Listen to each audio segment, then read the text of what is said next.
Hi, എല്ലാവർക്കും പുതിയ വീഡിയോയിലേക്ക് സ്വാഗതം. നമുക്കിന്നൊരു പാലട പായസം ഉണ്ടാക്കി നോക്കിയാലോ. അതിന് വേണ്ടിയിട്ട് ഞാനിവിടെ ഷുഗർ കാരമൽ ചെയ്യാൻ വെച്ചിട്ടുണ്ട്. കാരമൽ ചെയ്തപ്പോൾ ഇപ്പോൾ പാലിൻ്റെ കളർ പെർഫെക്റ്റ് ആയിട്ട് കിട്ടിയിട്ടുണ്ട്.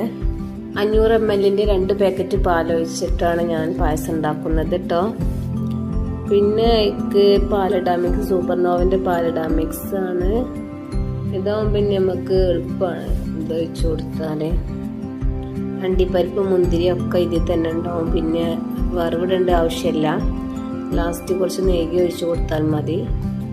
30 മിനിറ്റ് വേവിക്കേണ്ടി വരും കേട്ടോ.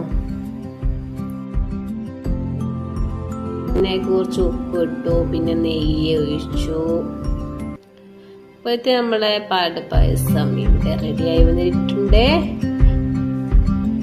അടിപൊളി പായസം ഇവിടെ റെഡി ആയിട്ടുണ്ട്. അപ്പോൾ നിങ്ങൾ ഉണ്ടാക്കി നോക്കൂ.